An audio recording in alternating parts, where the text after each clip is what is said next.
பயணத்தை ஓசூரிலே துவங்கி இருக்கிறோம். இதுவரை சில மணி நேரங்கள் இந்த பகுதியில் இருக்கக்கூடிய மக்களை, குழுக்களை, தொடர்ந்து சங்கங்களை சந்தித்துக் கொண்டிருக்கிறோம். நூற்றுக்கணக்கான மனுக்கள், கோரிக்கைகள், கருத்துக்கள் எங்களிடம் தெரிவிக்கப்பட்டிருக்கிறது. அனைத்து தரப்பிலிருந்தும் ஆசிரியர்கள், தொழிலாளிகள், தொழில் முனைவோர், விவசாயிகள், பெண்கள் என்று பலதரப்பட்ட மக்கள் எங்களை தேடி வந்து சந்தித்து தேர்தல் அறிக்கையிலே இணைத்து கொள்ளக்கூடிய தங்களுடைய கருத்துக்களை எங்களிடம் பகிர்ந்து கொள்கிறார்கள். மக்களை தேடி சென்று அவர்களுடைய கருத்துக்களை கேட்டு அறிந்து தேர்தல் அறிக்கையை எழுதுவதுதான் தொடர்ந்து திராவிட முன்னேற்ற கழகத்தின் தேர்தல் அறிக்கை தயாரிக்கக்கூடிய வழியாக இருந்திருக்கிறது.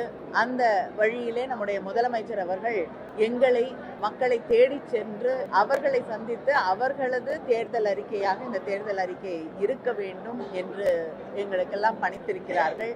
அது மட்டும் இல்லாமல் உங்கள் கனவை சொல்லுங்கள் என்ற ஒரு திட்டத்தையும் சமீபத்திலே நம்முடைய முதலமைச்சர் அவர்கள் அறிமுகப்படுத்தி இருக்கிறார்கள். அதன் தொடர்ச்சியாகத்தான் இந்த தேர்தல் அறிக்கையும் உங்களுடைய கருத்துக்களை உள்ளடக்கியதாக, நீங்கள் எதை எதிர்பார்க்கிறீர்களோ, மக்கள் எதை எதிர்பார்க்கிறார்களோ அதை உள்ளடக்கிய ஒன்றாக இந்த தேர்தல் அறிக்கை நிச்சயமாக வெளிவரும். அதே நேரத்திலே தமிழ்நாட்டு முன்னேற்றத்திற்காக நம்முடைய அடையாளங்களை எல்லாம் மதிக்கக்கூடிய, பாதுகாக்கக்கூடிய, உரிமைகளுக்காக பேசக்கூடிய ஒரு தேர்தல் அறிக்கையாகவும் அது நிச்சயமாக இருக்கும்.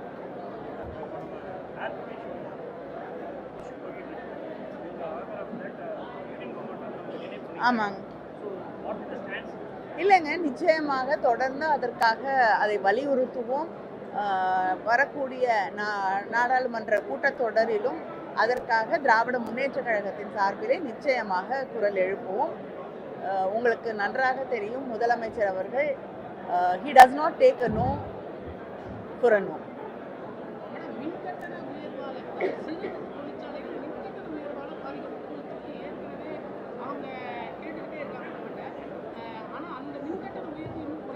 இல்லைங்க, நிறைய இதில் இருக்கக்கூடிய இதில் இருக்கக்கூடிய பல பிரச்சனைகள் அங்கே இருக்கக்கூடிய தொழில் முனைவோர்களுக்கு நல்லா தெரியும். அது எங்கேருந்து தொடங்கியது அப்படின்னு.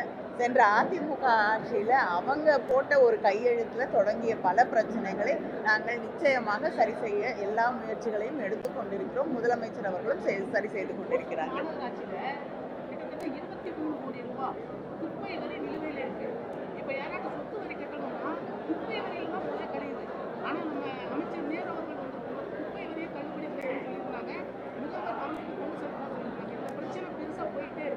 இல்லைங்க, இது முதல்வர் கவனத்திற்கு எடுத்து செல்லப்பட்டிருக்கிறது. விரைவிலே உங்களுக்கு ஒரு தீர்வு கிடைக்கும்.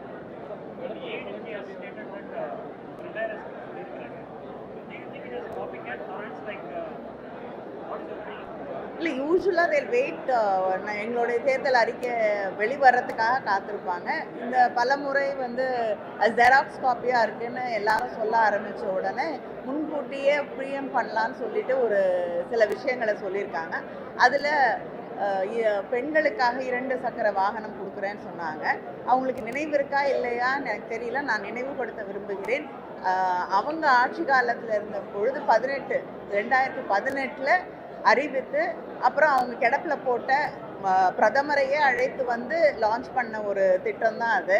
மறுபடியும் ரீஹேஷிங் இட் அண்ட் தேர்தல் அறிக்கையில் கொடுக்குறாங்க. அவர் ஒருவேளை மறந்துட்டா அதை நான் அவருக்கு நினைவுபடுத்தணும்னு விரும்புகிறேன். இல்லைங்க, இல்லை, நீங்கள் வந்து நீங்கள் சொல்லக்கூடிய கருத்துக்கள் எல்லாம் எங்கள் டிஎன் மேனிஃபெஸ்டோ ஏஐன்னு ஒரு போர்ட்டல் இருக்குது. ப்ரெஸ்ஸில் இருக்கவங்களுக்கும் அது வந்து அக்சசிபிள் தான். நீங்கள் அங்கே வந்து கருத்துக்களை தெரிவிக்கலாம். இங்கே பல விவசாயிகள் எங்களை சந்தித்து அவங்களுடைய கோரிக்கைகளை வைத்திருக்கிறார்கள். இது எல்லாமே நிச்சயமாக தேர்தல் அறிக்கையிலே கணக்கிலே எடுத்துக்கொள்ளப்படும். இல்லைங்க, நீங்கள் சொல்கிறீங்க, it will be taken into consideration. என்னங்க,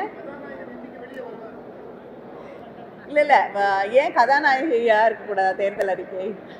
விரைவில் வரும். நாங்கள் இப்போ தான் இன்னைக்கு தான் இதை தொடங்கி இருக்கோம். இன்னும் நிறைய மாவட்டங்களுக்கு சென்று மக்களை சந்திக்க வேண்டியிருக்கிறது. நிச்சயமாக விரைவிலே வரும்.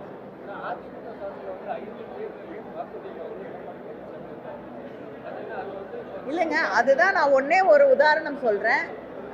முன்னாடி அறிவிச்ச அவங்களுடைய திட்டத்தையே மறுமுறை அறிவித்திருக்கிறார் இல்லையா?